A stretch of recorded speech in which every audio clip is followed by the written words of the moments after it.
prijatelji, uvaženi domaćini iz naše Drine, dobrodošli u još jednu u nizu predavanja o zatamljenoj istoriji srpskog naroda u 20. veku.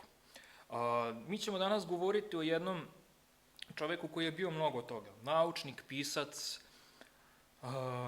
akademik, univerzitetski profesor, a pod stare dane i državnik. Govorit ćemo o čoveku koji je bio sve, samo ne ono zašto je bio osuđen i kao takav proskribovan u narednih nekoliko decenija socijalizma. Danas ćemo govoriti o srpskom Volteru, Slobodanu Jovanoviću. Slobodan Jovanović je rođen 1869. godine u Novom Sadu. Oni koji žive u Novom Sadu znaju da se radi o ulici, današnjoj ulici Svetozara Miletića. U toj ulici žive u to vreme Vladimir Jovanović, otac Slobodana Jovanovića, koji je u to vreme bio jedan od lidera Ujedinjene omladine srpske, vodeći ideolog liberalnog nacionalizma u Srbiji i kao takav je bio u progonstvu zbog neslaganja sa režimom kneza Mihajla. O njegovoj privrženosti idejama liberalnog nacionalizma najbolje govore činjenica da je svoje deci dao ime Slobodan i Pravda. Sigurno ste već svi čuli da je Slobodan Jovanović najverovatniji prvi Srbin koji je poneo to ime, a koje je danas, kao što znamo, rasprostranjeno i ukorenjeno u našem narodu. Slobodan Jovanović je od najranijih dana pokazivao sklonost ka učenju i ka knjizi. Posle gimnazije u Beogradu studirao je pravo u Cirihu, u Ženevi, u Minhenu i u Parizu, a nakon završetka studija se vratio u Beograd gde je vrlo kratko radio kao pisar u okružnom sudu. Pošto Srbija u to vreme vodila računa da mlade i školovane ljudi uključi u državnu službu i stavi ih, odnosno u službu državnih interesa, Slobodan Jovanović 1892. godine prelazi u Ministarstvo inostranih dela i službuje u srpskom poslanstvu u Carigradu, a 1894. godine obilazi srpske konzulate širom Osmanskog carstva, na osnovu čega piše jedan veoma opsežan izveštaj o stanju na terenu. Kao što znamo, to je vreme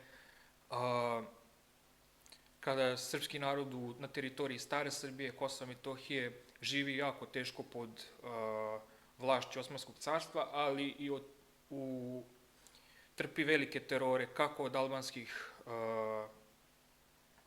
da kažemo, nacionalista, tako i od bugarskih, i to je sve Slobodan Jovanović stavio u svoj izveštaj.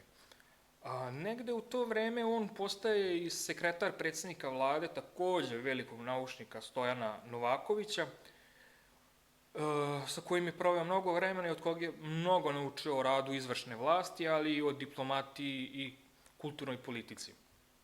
Pored toga, Slobodan Jovanović u to vreme gradi svoje ime u intelektualnoj i akademskoj sferi. On je pripadao kremu mlade srpske inteligencije koja se okupljala u to vreme oko časopisa Red, Srpski pregled i na kraju Srpski književni glasnik. To je jedan časopis kojem dugujemo brojna dela iz kulture i nauke. Pored toga, Slobodan Jovanović dolazi na pravni fakultet i 1897. postaje vanredni, a 1900. godine redovni profesor opšteg državnog prava i tu ostaje narednih nekoliko decenija, tačnije do penzionisanja 1940. godine. Pored državne nastave, on piše brojne studije i članke o istoriji, pravnoj i političkoj teoriji i njegov rad biva prepoznat i priznat, pa je 1905. godine postao vanredni, odnosno dopisni, a 1911. i redovni član Srpske kraljevske akademije. Pored toga bio i dekan pravnog fakulteta i rektor Beogradskog univerziteta. Ubrzo nastupa period oslobodilačkih i odbrambenih ratova, tokom kojih je Slobodan Jovanović obavljao dužnost šefa ratnog presbiroa, koji je pripadao obaveštajnom odseku vrhovne komande. Na čelu tog odseka od 1914. godine nalazio se pukovnik Dragutin Dimitrijević Apis, sa kojim je Slobodan Jovanović tesno sarađivao, između njih se stvorio jedan blizak odnos i Slobodan Jovanović je prema Apisu pokazivao jednu naročitu naklonost, najverovatnije jer je Apis bio sušta suprotnost od samog Slobodana Jovanovića. On je bio nesporno harizmatičan, bio je čovjek od akcije i veliki idealista koji je zarad svojih ciljeva bio spreman da žrtvuje sve.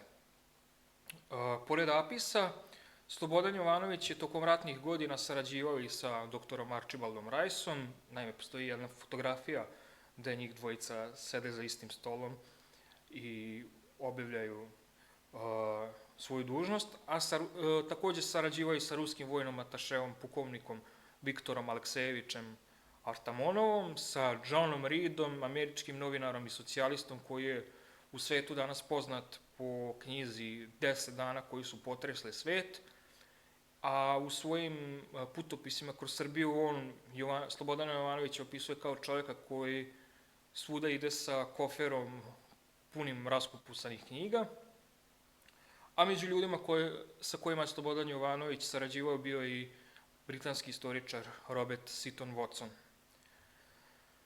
Tokom ratnih godina Slobodan Jovanović je prošao maltene isti put kao i čitava srpska vojska i država. On je prešao u Albaniju, boravio je na Krfu, a u to vreme njegovo ime je figuriralo za sastav nove vlade. Naime, u to vreme je bilo otvoreno pitanje odgovornosti Nikole Pašića za slom Srbije koji se desio tokom 1915. godine, pa se spekulisalo da će novu vladu vojničko-činovničku formirati Vojvoda Mišić, a da će Slobodan Jovanović biti ministar ili prosvete ili pravde.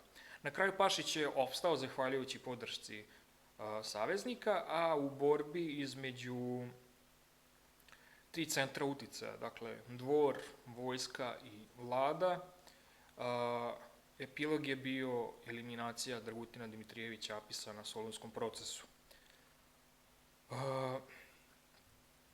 Par meseci neposredno pre Solunskog procesa, Slobodan Jovanović je prešao u Ministarstvo inostranih dela i kasnije je bio deo delegacije na mirovnoj konferenciji u Parizu, čiji je predsednik bio Nikola Pašić.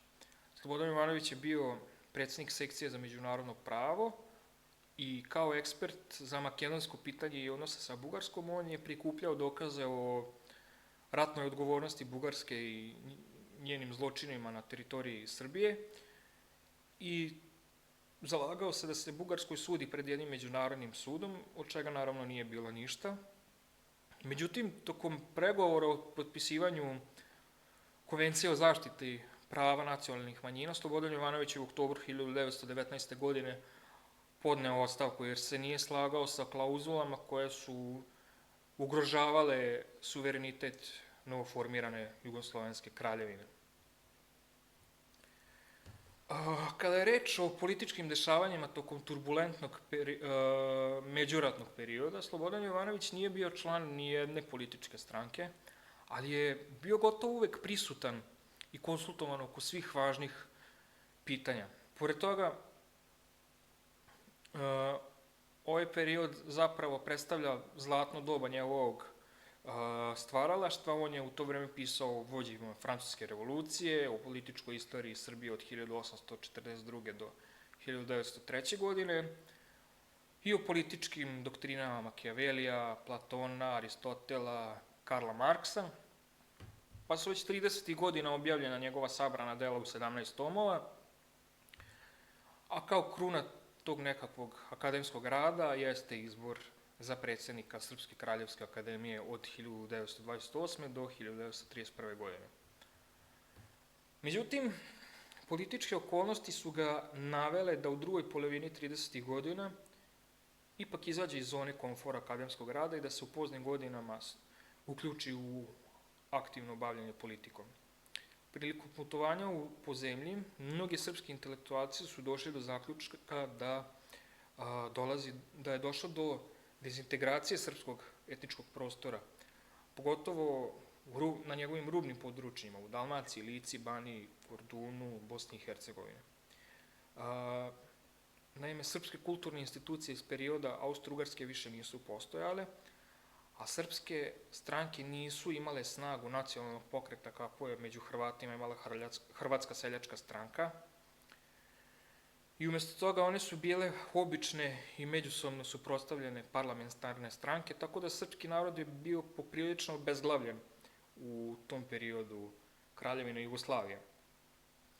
Stoga je 1937. godine osnovan Srpski kulturni klub sa ciljem da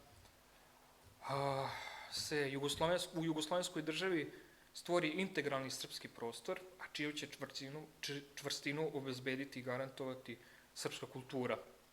Parola Srpskog kulturnog kluba je bilo jako srpstvo, jaka Jugoslavija, a njegov idejni tvorac, ideolog i vođa, predsjednik, bio je Slobodan Jovanović.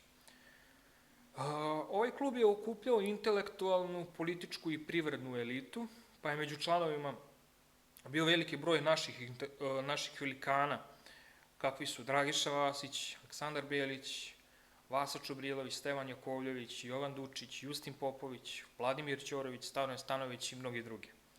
Pored toga, Srpski kulturni klub je imao veliku popularnost u omladini, naročito među gimnazijalcima. Osnovao je veliki broj pododbora širom zemlje i pokrenuo je časopis Srpski glas. Ovaj časopis je bio mnogo puta zabranjivan nakon što se upustio kritiku sporazuma Cvetković-Maček, zbog toga što je ovaj sporazum u novoformiranu Banovinu Hrvatsku uneo veliki broj srpskih teritorija. Međutim, navedeni sporazum nije previše uticao na smirivanje situacije u Jugoslaviji iznutra, a ni spolja se stvari nisu odvijale u povoljnom pravcu. Šta više, knez Pavle je činio sve da sačuva Jugoslaviju od ratnog požara, pa je neposredno pred pristupanje Trojnom paktu pozvao i Slobodana Jovanovića na konsultacije. Stav Slobodana Jovanovića bio je da se narodu mora objasniti zašto Jugoslavija se približava Nemačkoj, baš kao što je to učinjeno u Bugarskoj. Smatrao je da je opasno voditi nepopularnu politiku i na spoljnom i na unutrašnjem planu, ali ako je to neuzbežno, narod sa tim mora biti upoznat. Iako je on bio protiv Trojnog pakta, najverovatnije nije znao za pripremanje državnog udara, koji je izvršen 27.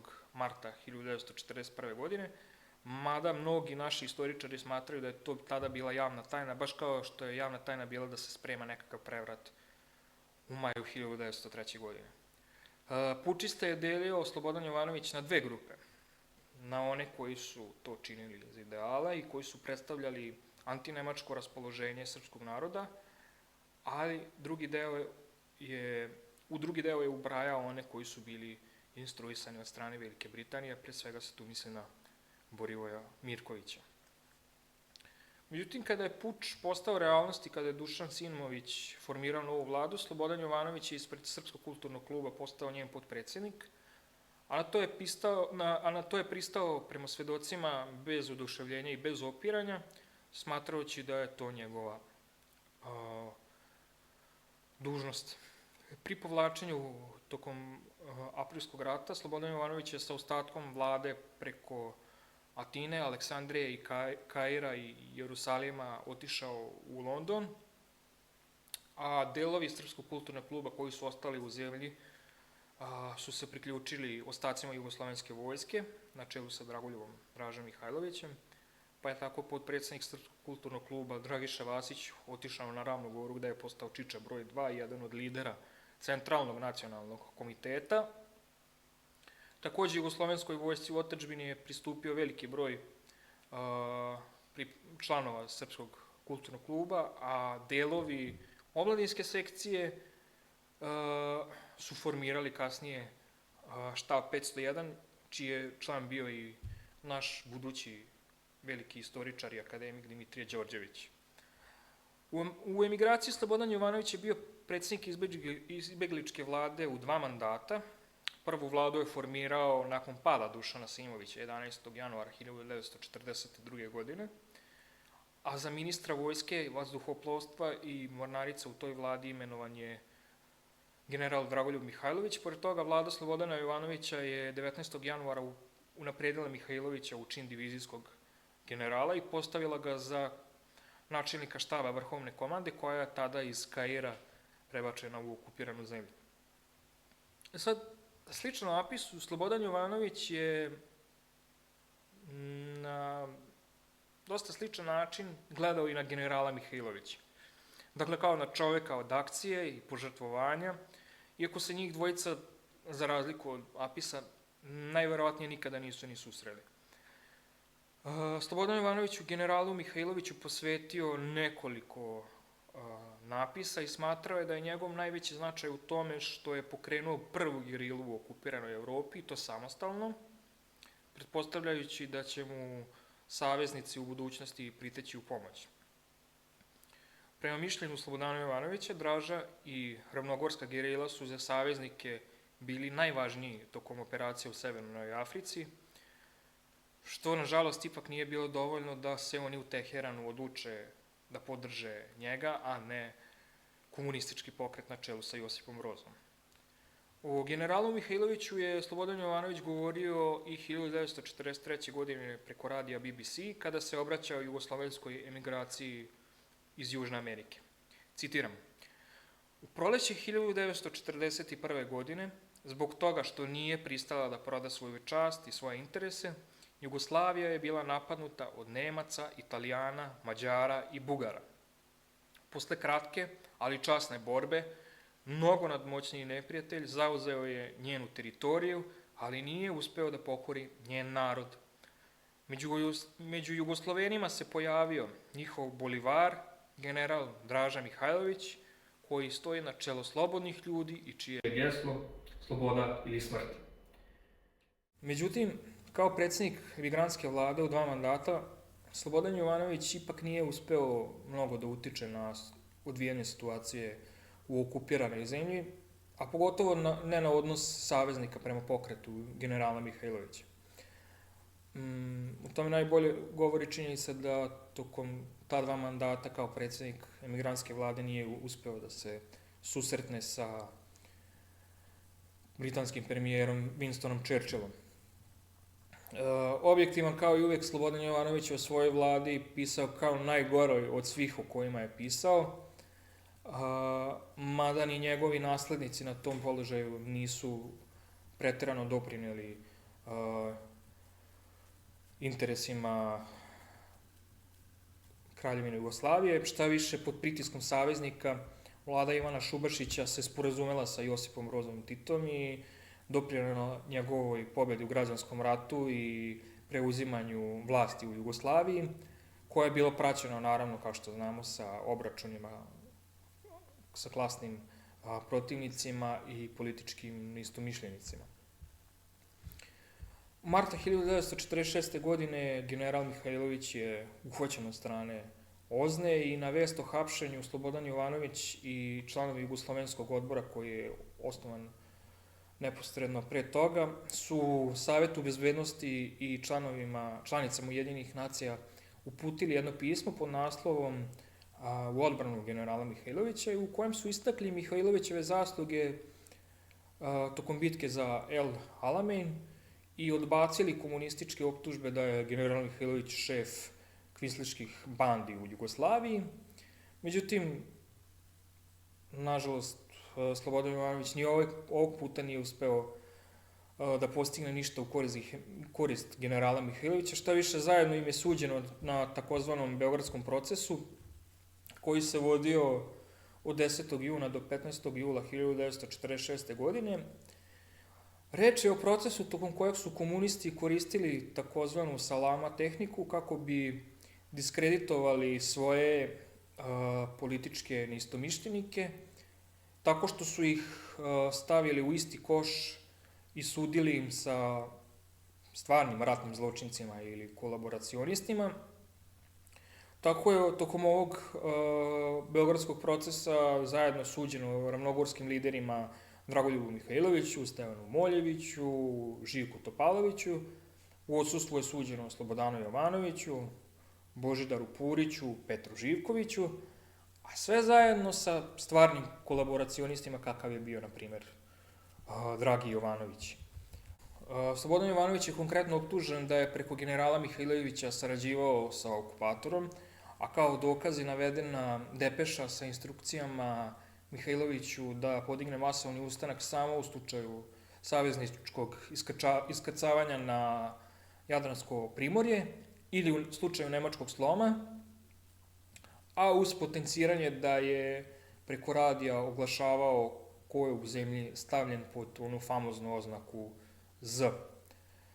Slobodan Jovanović je presudom Vrhovnog suda Federativne narodne republike Jugoslavije od 15. jula 1946. proglašen za ratnog zločinca i osuđen je na kaznu lišenja slobode sa prinudnim radom u trajanju od 20 godina, gubitak političkih i pojedinih građanskih sloboda i prava u trajanju od 10 godina i konfiskaciju celokupne imovine i gubitak državljanstva.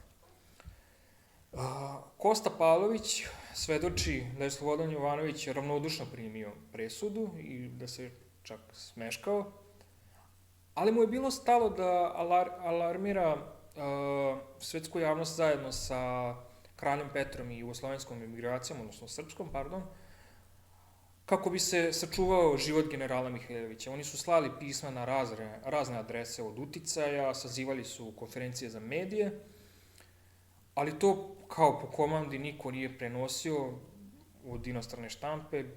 Kao što znamo, general Mihajlović je ubijen i mesto njegovog groba do danas se nije saznalo. Što se tiče života u emigraciji, Slobodan Jovanović je ostao u Londonu i živeo je u malom i skromnom hotelu Tudor Court, kao i većina jugoslovenske emigracije, odnosno srpske. Živeo je skromno, a vreme i energiju je posvetio pisanju i povezivanju emigrantskih intelektualaca. On je uređivao i pisao u časopisu Poruka, a 1951. je inicirao stvaranje Udruženja srpskih pisaca u izgnanstvu, čiji će biti počasni predsednik, dok će za stvarnog predsednika biti izabran naš velikan Miloš Crnjanski. Slobodan Jovanović je pratio dešavanje u Jugoslaviji i u Poruci je komentarisao slučajeve kao što je slučaj Branka Ćopića i Milovana Đilasa, kao i jugoslovensku spoljnu politiku. Međutim, Slobodan Jovanović, kao ni čitava emigracija, nije imao uticaja na dešavanje u zemlji i o tome možda najbolje govori anegdota koju je jednom prilikom ispričao naš poznati istoričar i direktor Balkanološkog instituta Vojislav Pavlović. Naime, jednom Beograđanin je 50 neke godine otišao u London i zatekao se na jednoj slavi koje su prisustvovale vodeće ličnosti naše emigracije. I tada je jedan od njih upitao tog Beograđanina da li nas narod očekuje. A on im je rekao, pa oni ni ne znaju da vi postojite. U takvoj atmosferi je Slobodan Jovanović proveo svoje poslednje godine života. Umro je 12. decembra 1958. godine u svojoj 90. godini i sahranjen je u pravoslavnom delu groblja Kensal Green. Njegov lik i delo su nastavili da žive u emigraciji, ali za razliku od toga u zemlji je on bio od samog početka brutalno napadan od strane ljudi kao što su Milan Bogdanović, Radovan Zogović, Marko Ristić. Nakon toga usledio period kad su napadi na njega utihnuli, ali se tada vlast u Jugoslaviji okrenula taktici pridobijanja. Naime, kao što znamo, od 1948. Jugoslavija se okreće zapadu i trebalo je popraviti imidž. Pa su jugoslovenski komunisti pokušali da vrate Slobodana Jovanovića u zemlju, naravno pod određenim uslovima, i Privislav Grisogono svedoči da je odgovor Slobodana Jovanovića bio vratit ću se sa slobodom. Vratio se, i time završavam, tek 2011. godine, i kada su njegovi posmrtni ostaci sahranjeni u Aleji zaslušnih građana na Novom groblju u Beogradu. U međuvremenu su njegova sabrana dela posle dugo vremena objavljena tek 1990. i 1991. godine zaslugom Radovana Samardžića i Živorada Stojkovića. Prethodno je objavljivanje sabranih dela Slobodana Jovanovića sprečio lično Slobodan Milošević, rekavši na jednoj od sednica Gradskog komiteta Saveza komunista da je Slobodan Jovanović ratni zločinac i da kao takav neće proći u Beogradu, a ko želi da ga čita može da ga traži u antikvarnicama. Pored toga, Slobodan Jovanović je rehabilitovan 11. juna 2007. godine rešenjem Okružnog suda u Beogradu. Za kraj, svima bih savjetovao, odnosno preporučio da čitaju dela Slobodana Jovanovića, naročito njegove portrete iz istorije i književnosti, a ukoliko neko je zainteresovan da sazna više o njegovom liku i delu, postoje brojni radovi Borisa Milosavljevića, Radovana Samardžića, Mila Lompara i drugih. I to bi bilo to. Hvala svima.